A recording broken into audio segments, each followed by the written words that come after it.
This channel does not promote any violent, harmful, or illegal activities. All content provided by this channel is meant for an educational purpose only.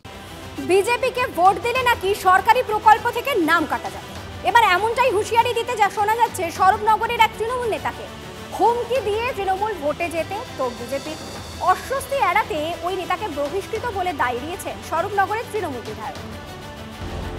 তৃণমূলকে vote না দিলে সরকারি প্রকল্প বন্ধের নিদান। তৃণমূল নেতার বিতর্কিত মন্তব্যকে ঘিরে জলঘোলা। 2026-এর বিধানসভা নির্বাচনে কোনো বুথে তৃণমূল পিছিয়ে থাকলে সরকারি সুবিধা পাবেন না সেখানকার বাসিন্দারা। রবিবার স্বরূপনগরে সারাপুলে তৃণমূলের একটি জনসভায় দাঁড়িয়ে এমনই হুঁশিয়ারি দিতে দেখা যায় তৃণমূল কংগ্রেস নেতা আব্দুল ওয়াহাব মণ্ডলকে। তার ভাষাটা একবার শুনুন। যদি দেখা যায় 26 সালে বিধানসভার ভোটে সেই সব বুথগুলো যদি লস হয়, যদি বিজেপির লিড হয়, তাহলে কিন্তু জানবেন কারা কারা বিজেপি করছেন আমরা কিন্তু জানি। সেই বুথের কর্মীরা কিন্তু আমাদেরকে বলে, তাহলে কিন্তু তাদের কিন্তু লক্ষ্মী ভাণ্ডার, বার্ধক্য ভাতা, বিধবা ভাতা, স্বাস্থ্যসাথী কার্ড, যুবশ্রী, কন্যাশ্রী এগুলো কিন্তু ম্যাক্সিমাম কাটা যাবে। এই বক্তব্যের পর শাসক দলকে বিদ্ধে ছাড়েনি বিরোধীরা।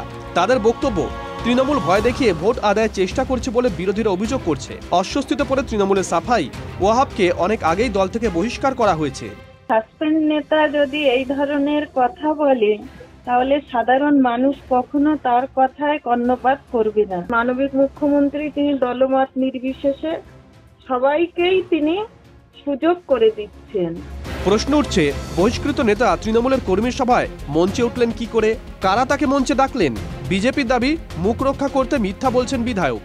যিনি ওখানকার বিধায়িকা বলছেন যে ওয়াহাব মণ্ডল বহিষ্কৃত নেতা, তো সেই বিধায়িকাকে মনে করিয়ে দেব যে গোবিন্দপুর পঞ্চায়েতের প্রধান ওই সাসপেন্ডেড লিডারের পুত্রবধূ। তো আপনারা দলের পক্ষ থেকে আগে এই ধরনের ব্যবস্থা নিন, তারপর সাধারণ মানুষকে বলুন যে বহিষ্কৃত নেতা।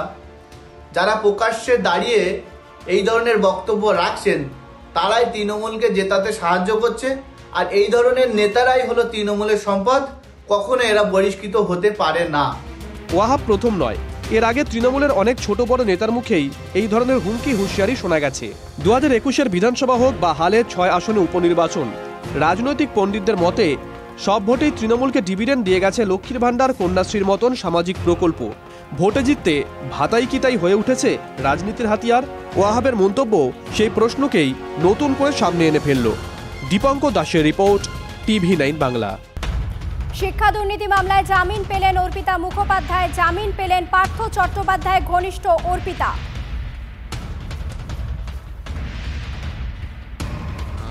সুপ্রিম কোর্টের একটা গাইডলাইন এসছে 19 তারিখে জাস্টিস ঋষিকেশ রয়ের, যেখানে বলেছে যে প্রিজনার, আন্ডার ট্রায়াল প্রিজনার 1/3 ওর সাজাটা কেটে নিয়েছে ফর আর first time offender, specially female prisoner, ওদেরকে ইমিডিয়েটলি জামিনটা দিয়ে দেওয়া হোক, যদি না অন্য কোনো কেস পেন্ডিং থাকে বা কোনো রিজনস, স্পেশাল রিজনস থাকে ওদের জামিনটা আটকানোর। তো আপনারা সবাই জানেন অর্পিতা মুখার্জির মা মারা গেছে, পেরোলে আছে। তো এই গ্রাউন্ডে ওর ডেট শেষ হয়েছিল 22 তারিখ, গত শুক্রবার। দুদিন কোর্ট বন্ধ ছিল, আজকে ফার্স্ট ওয়ার্কিং ডে। তো আমরা কোর্টকে জানাতে কোর্ট ইডিকে ডেকে হিয়ারিং করে এই গ্রাউন্ডে বেলটা দিয়ে দেয়।